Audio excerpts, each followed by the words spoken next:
اللہ قرآن میں خود فرماتا ہے، آئے سنیں قرآن کی ذرا، یہ آیہ مبارکہ سورۃ الاحزاب کی آیت نمبر 40 ہے، اور اس آیت سے پہلے میں آپ کے ذہن میں ایک بات بٹھانا چاہتا ہوں، توجہ ہے نا آپ کی؟ کیوں جی؟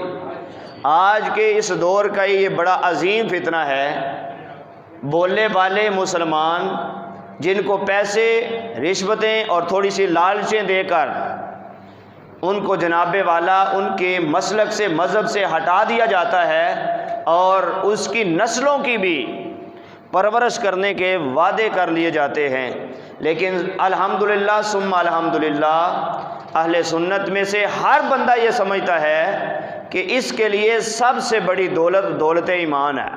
کیا ہے؟ دولت ایمان اس کائنات کی، ہاں جی، عقیدہ ختم نبوت اس ایمان کی بڑی دولت ہے، ایمان کی جڑ ہے، اصل ہے، بنیاد ہے، اور قرآن کی ایک نہیں۔ بعض لوگ یہ سمجھتے ہیں کہ قرآن کی صرف ایک آیت ہے جس میں اللہ تعالیٰ نے حضور صلی اللہ علیہ وسلم کے اس عقیدے کو بیان کیا ہے کہ عقیدہ ختم نبوت۔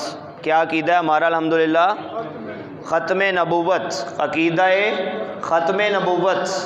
اور یہ علماء اس عقیدے کے ٹھیکے دار نہیں ہیں، بلکہ ہر بندے کا اس عقیدے میں پورے کا پورا حق ہے۔ ہاں اتنا ضرور ہے کہ یہ علماء یہ اس عقیدے کے ٹھیکے دار نہیں، لیکن اتنا ضرور الحمدللہ اس کے چوکی دار ضرور ہیں۔ جو اس پر ڈاکہ مارنے کی، اس کو ختم کرنے کی کوشش کرے گا، انشاءاللہ تعالی سب سے پہلے علماء کی زبان، ان کی تحریر، ان کی تقریر اور ان کے سینے کا مقابلہ کرنا ہوگا۔ اور اللہ کے فضل سے اللہ تعالیٰ نے ایسے مخلص علماء پیدا کیے ہیں، اور آج کے اس دور میں بھی موجود ہیں، اور انشاءاللہ تعالی قیامت تک اللہ تعالیٰ اس عقیدے کی حفاظت کرنے والے لوگ پیدا فرماتا رہے گا۔ اور ہمارے لیے خوش بختی ہے کہ ہمیں اللہ نے ان کی حفاظت کرنے والوں میں پسند فرمایا، الحمدللہ ثم الحمدللہ۔ اللہ تعالیٰ قرآن میں کہتا ہے، اب دیکھیں قرآن کا انکار کفر ہے کہ نہیں؟ کیوں جی؟ پہلے میں آپ کو یہ بتا دوں، جو بندہ یہ سمجھے نا کہ حضور صلی اللہ علیہ وسلم اللہ کے آخری نبی نہیں، وہ کیا ہے؟ کافر ہے۔ بولے میرے ساتھ، وہ کون ہے؟ کافر ہے۔ اور جو یہ سمجھے کہ اس نبی کے بعد کوئی نبی آ سکتا ہے، وہ بھی کافر ہے، اور اس کا سبب صرف نعرے بازی کی حد تک نہیں ہے۔ قرآن سنیے ذرا، توجہ ہے نا؟ اللہ تعالیٰ قرآن میں فرماتا ہے، ما کان محمد ابا احد من رجالکم۔ اللہ فرماتا ہے کہ محمد صلی اللہ علیہ وسلم تمہارے مردوں میں سے کسی کے باپ نہیں ہیں، مردوں میں سے کسی کے باپ نہیں۔ رجال عربی میں اس کو کہتے ہیں جو بالغ ہو جائے، جو چھوٹا ہوتا ہے، نابالغ ہوتا ہے، اس کو عربی میں طفل کہتے ہیں، اس کو صبی کہتے ہیں، بچہ۔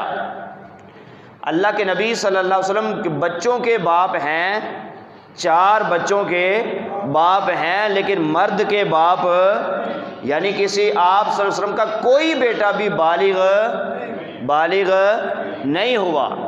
اس لیے اللہ فرماتا ہے آپ مردوں میں سے کسی کے باپ، یہ نہیں کہا کہ بچوں میں سے کسی کے باپ نہیں ہے، کہا مردوں میں سے کسی کے باپ نہیں ہے، یعنی اللہ کے فرمانے کا مطلب ہے کہ حضور نبی اکرم صلی اللہ علیہ وسلم کا کوئی بیٹا بھی بالغ نہیں ہوا۔ اور اس کی وجہ یہ ہے کہ پیچھے نسل در نسل یہ چلتا آ رہا تھا کہ جو نبی ہوتا آگے اس کا بیٹا بھی نبی ہوتا، اس کا پوتا بھی نبی ہوتا۔ جیسے ابراہیم علیہ السلام کو دیکھ لیں، یوسف علیہ السلام کو دیکھ لیں، یہ نسل در نسل نبوت چلی آ رہی تھی، اور قرآن میں اللہ نے اس کا اقرار کیا ہے۔ اللہ نے فرمایا قفینا من بعدہ بالرسل، کہ ہم نے مسلسل ایک جو ہے وہ رسول بھیجے ہیں۔ چونکہ اللہ کے نبی صلی اللہ علیہ وسلم کے بعد کوئی نبی بولے نہیں آ سکتا، اور کوئی نبی نہیں آیا، اس لیے اللہ تعالیٰ نے حضور صلی اللہ علیہ وسلم کے کسی بیٹے کو بھی بالغ نہیں کیا، تاکہ کوئی ان کو بھی نبی نہ ماننا شروع کر دے، کوئی ان کو بھی، بولے ذرا میرے ساتھ، اب بولتے نہیں، ذرا تھوڑا سا جوش کے ساتھ، جذبے کے ساتھ۔ اللہ نے اس لیے حضور صلی اللہ علیہ وسلم کے کسی بیٹے کو بالغ نہیں کیا کہیں اس کو کوئی نبی نہ کہنا شروع کر دے۔ چونکہ آپ کے بعد نبی نہیں، اس لیے اللہ نے آپ کو بیٹے تو عطا کیے، بیٹے اس لیے عطا کیے کہ آپ پر کوئی الزام تراشی نہ کر سکے، کوئی عیب نہ لگا سکے کہ آپ کی اولاد نہیں ہے، یا آپ کا کوئی بیٹا نہیں پیدا ہو سکا، کوئی آپ پر جسمانی طور پہ عیب نہ لگا سکے۔ اس لیے اللہ نے بیٹے عطا کیے تاکہ میرے نبی پر کوئی عیب اور الزام، کوئی جملہ نہ کہہ سکے۔ لیکن سارے بیٹوں کو بالغ ہونے سے پہلے اللہ نے اپنے پاس بلا لیا، کیونکہ حضور صلی اللہ علیہ وسلم اللہ کے آخری نبی ہیں، اس لیے اللہ نے آپ کے کسی بیٹے کو بالغ نہیں کیا۔ اس سے پہلے یہ اللہ نے حضور صلی اللہ علیہ وسلم کے بیٹوں کو آسمان پہ بلا لیا، یہ بھی کس لیے؟ خاتم النبیین، اس عقیدے کو ثابت کرنے کے لیے، برقرار اور مضبوط رکھنے کے لیے۔ اور قرآن کہتا ہے کہ اگر باپ نہیں تو کیا ہیں؟ اللہ فرماتا ہے وَلَٰكِن رَسُولَ اللَّهِ وَخَاتَمَ النَّبِيِّينَ، اللہ کے رسول ہیں اور خاتم النبیین، نبیوں کو ختم کرنے والے ہیں، نبیوں کو آخری نبی ہیں، نبیوں کو، بولے ذرا میرے ساتھ، نبیوں کو ختم کرنے والے ہیں۔ اور پھر فرمایا وَكَانَ اللَّهُ بِكُلِّ شَيْءٍ عَلِيمًا، کس نبی کو آخری بنانا ہے، کس کو آخری نہیں بنانا، اس بات کو اللہ سے بہتر کوئی نہیں جانتا۔ اللہ تعالیٰ ہر چیز کو جانتا ہے۔ اللہ تعالیٰ نے حضور صلی اللہ علیہ وسلم کو نبوت عطا فرما کر ہمیشہ کے لیے نبوت کا دروازہ بند کر دیا۔ اب کوئی نبی اگر کوئی نبی ہونے کا دعویٰ کرے تو ہم اسے نہیں مانتے، اور اس کے ماننے والوں کو بھی ہم کافر سمجھتے ہیں، اور اس کو بھی